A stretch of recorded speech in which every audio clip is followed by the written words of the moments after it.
Les pots de peinture Games, c'est toute une histoire. Hein.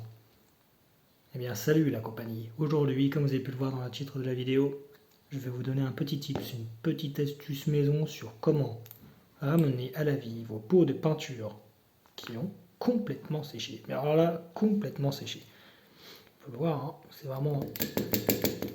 c'est sec. Voilà, il n'y a plus rien à en faire. Ce serait quoi votre premier réflexe, vous? Jetez ça à la poubelle? Eh bien, vous vous trompez. Parce que ce pot de peinture est parfaitement utilisable.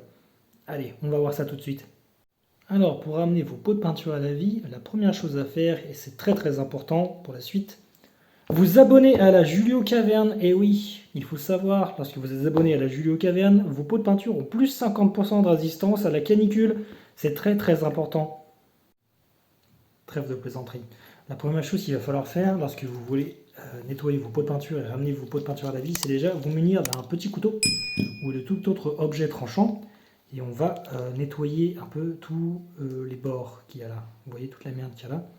On va l'enlever parce que lorsque vous avez ramené votre pot de peinture à la vie, la première chose que vous ne voulez absolument pas, c'est que ça ressèche, que votre peinture ressèche à cause justement de peinture séchée qui va venir bloquer la fermeture. Tac, ce qu'on va vouloir faire, c'est d'abord essayer de gratter un peu toute la petite peinture qui a séché à l'intérieur du pot comme ça. Bon, après, c'est pas non plus un travail hyper précis. Hein. S'il en reste un petit peu, c'est pas trop grave. Mais bon, le but, c'est essayer d'avoir le plus de merde possible pour justement repartir sur de bonnes bases et profiter du fait que la peinture soit sèche. Ça part relativement facilement. Hein. Il suffit juste de planter un petit peu. Et hop, ça part. Hop. On va voir les bords, on va voir les contours. C'est le plus important. Assurer un minimum d'étanchéité. Déjà que les pots Games, c'est pas vraiment terrible niveau étanchéité. Alors, si en plus il y a de la merde qui vient se foutre dedans, c'est pas bon tout ça, c'est pas bon. Une fois que vous aurez enlevé l'excédent de peinture sec à l'intérieur du pot, vous allez vous munir d'un petit produit qui s'appelle, et oui, nous y revoici, l'alcool isopropylique. J'en ai déjà parlé dans une vidéo précédente sur le décapage. J'utilise ce produit pour décaper mes figurines, mais en plus de ça, je peux l'utiliser pour justement redurcir les pots. Regardez, sans trucage, hein, pas de... Je sais pas si on voit bien, parce que le violet est assez foncé, mais c'est dur, hein. C'est vraiment dur. Donc ce qu'on va faire, c'est qu'on va prendre ce petit pot, on va ouvrir notre petit pot d'alcool, et on va en verser gentiment dedans. Hop. La quantité est pas très importante, il suffit juste d'en mettre suffisamment pour que ça réussisse à diluer, mais pas trop non plus, parce qu'on ne veut pas que ça devienne un pot d'alcool en vérité. Hein. Donc une fois que vous avez mis un peu d'alcool, un petit peu, légèrement, hop, on va remettre le bouchon, tac, on referme le tout, et là maintenant il va falloir vous assurer que votre pot soit bien étanche.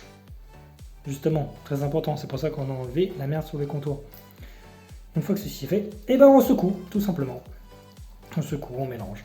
On attend que ça finisse par reliquidifier. On vérifie. C'est pas encore liquide. Pas très bien. Et c'est pas grave, on rebouche et on mélange. Si vous voulez accélérer le processus, faites pas comme moi parce que moi je suis un giga flemmard. Si vous voulez accélérer le processus, vous pouvez mettre une petite bille en métal afin d'alourdir et justement de faciliter le mélange comme dans les bombes de peinture. On va répéter l'opération, on va mélanger, secouer, regarder jusqu'à ce que la peinture soit tout à fait liquide. A few moments later. Alors, après, tac, et voilà, hop, la peinture est devenue relativement liquide. Il reste encore quelques petits grumeaux dedans parce que je ne l'ai pas laissé reposer très longtemps. Mais globalement, vous pouvez voir. Oh. C'est au moins redevenu utilisable. Après, je vais la laisser reposer toute une nuit pour éventuellement laisser l'alcool faire son effet. Enlever les petits grumeaux qui restera dedans, mais globalement parlant, ça y est, la peinture est rendue utilisable. malgré le fait qu'elle était complètement sèche, hein, vous avez pu le voir, il n'y a aucun trucage, hein, c'est exactement le même pot. C'est juste que justement, comme je l'ai desséché, il y a toute la peinture est redevenue parfaitement liquide et utilisable. Bon là, elle est un petit peu liquide, donc il va falloir le laisser le temps. Mais voilà, globalement parlant, ce pot est sauvé. Alors cette astuce-là, très peu de monde vous en parlera, hein, parce que justement, notamment Game Workshop, c'est dans ses intérêts d'avoir des pots comme ça qui sont tout pourris et qui ferment très mal, parce que quand votre pot a complètement séché et est devenu inutilisable, et ben vous n'avez pas d'autre choix que d'en racheter.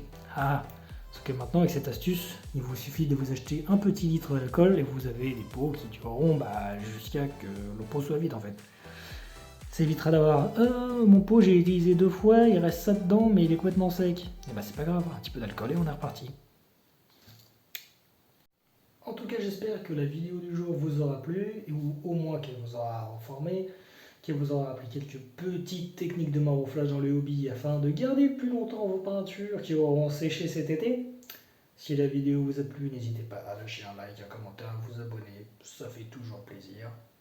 À la prochaine.